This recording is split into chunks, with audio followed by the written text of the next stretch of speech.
Hello everyone and welcome back. Today we will be shooting at 5-gallon water jugs at 300 yards with a mix of .223 and .556 ammo, and we will do so with this rifle from Rock River Arms. It is their R3 competition rifle featuring an 18-inch, match-grade stainless steel fluted barrel with a 1-in-8 twist. We'll start by taking a quick look at the ammo to be tested and then come right back out here to see how they perform. The bullets that we will be testing today from left to right are the .223 55-grain full metal jacket from Winchester, the .223 62-grain full metal jacket from Federal American Eagle, the .556 62-grain green tip from PMC, and the 68-grain match hollow point from Frontier. While they may look the same from this angle, once we take them apart, the differences become more clear.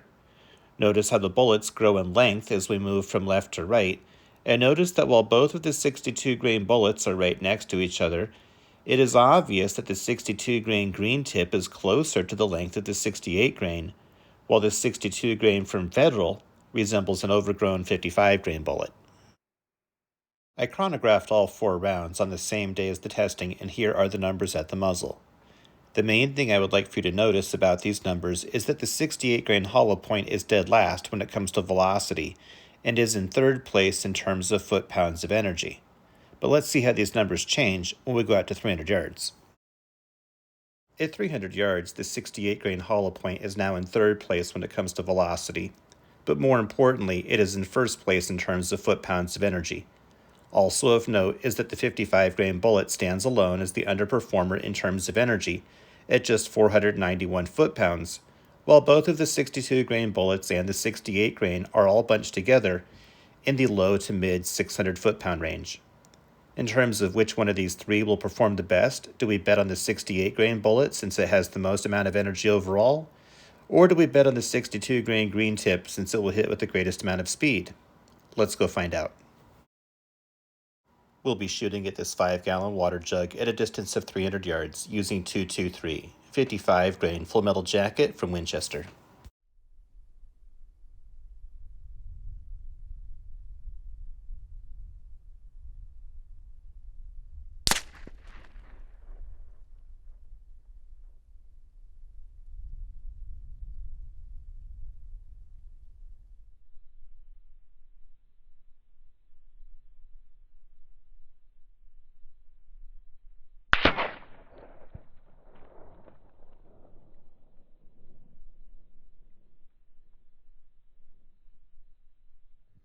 Well, we're walking up right now to the 5-gallon water jug that was just hit at a distance of 300 yards using .223 55-grain full metal jacket, just some Winchester white box.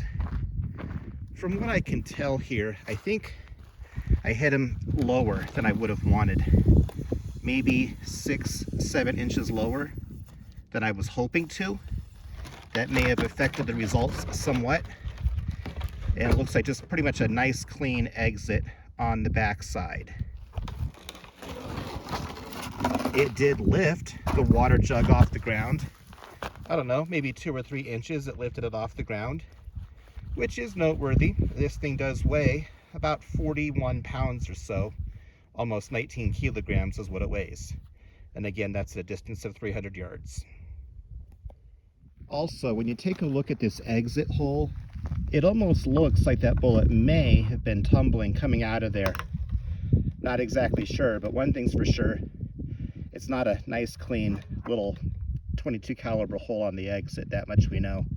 It may have been tumbling. Hard to say. We'll be shooting at this 5-gallon water jug at a distance of 300 yards using .223 62-grain full metal jacket from Federal American Eagle.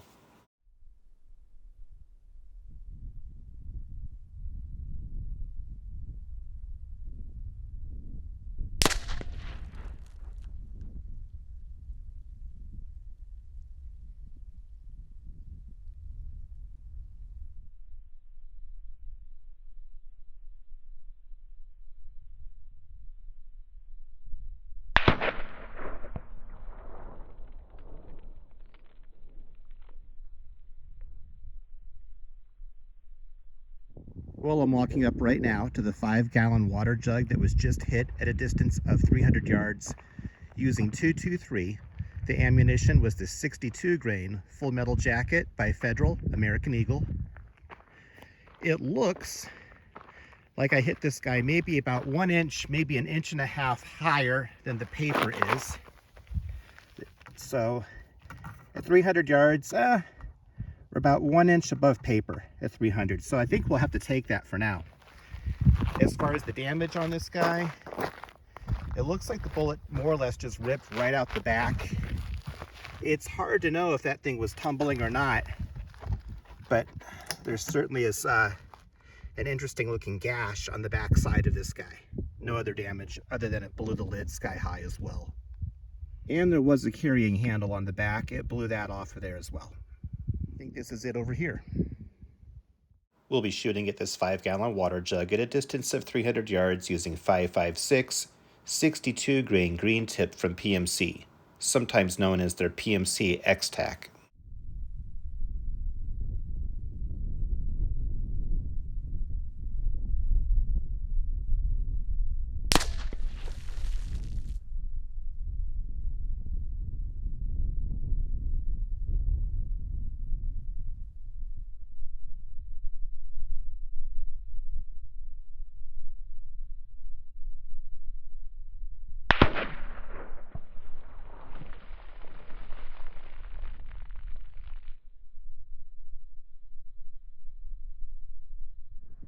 Well, I'm walking up right now to the 5-gallon water jug that was just hit at a distance of 300 yards using 5.56 62 grain PMC X-Tac, also known as the green tip bullet.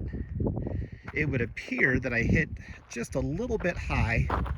I was about 1 inch, maybe 1.25 inches above paper. That's the entrance hole right there, I do believe.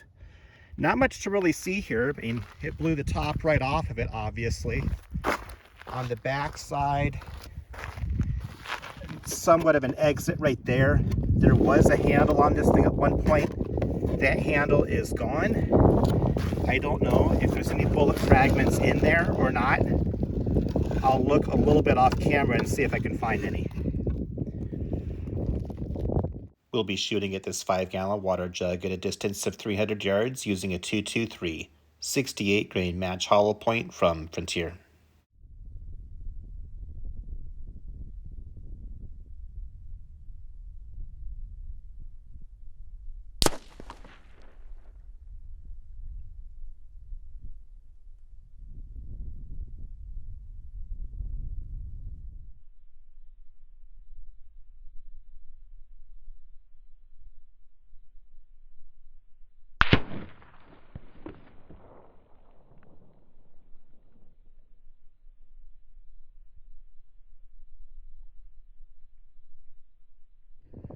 Well, I'm walking up right now to the 5-gallon water jug that was just hit at a distance of 300 yards using 68 grain hollow point open tip match from Frontier. Let's take a look and see where he got hit. I think he got hit pretty close to center, but maybe a little low. Let's take a look. Maybe about 2.5 to 3 inches low and a little bit to the left.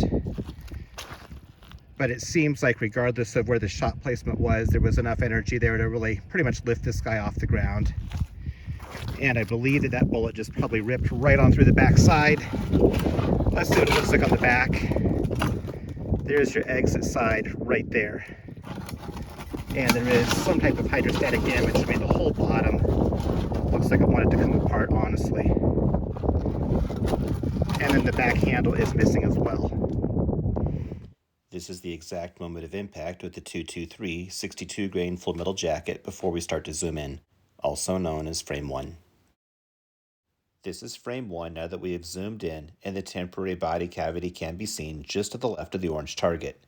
And here in frame 2, we see the temporary body cavity really starting to expand. Here is the exact moment of impact with the 5.56 62 grain green tip before zooming in. And here is frame 1 now that we have zoomed in. While it may be difficult to spot the temporary body cavity, it is clear to see that the top half of the water jug is being completely severed. In frame 2, the explosion has begun. Then, skipping ahead to frame 4, we see the apex of the explosion. In fact, we see the epitome of what hydrostatic damage does. In a nutshell, it turns everything upside down and inside out.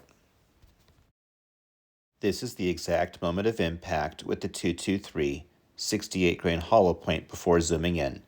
And here in frame 1, now that we have zoomed in, we actually see much more of an implosion than an explosion. In frame 2, the implosion continues, and we are reminded of Newton's third law, which tells us that for every action, there is an equal and opposite reaction. In frame 3, the implosion has faded and the explosion has begun. Skipping ahead to frame 7, we see the apex of the explosion.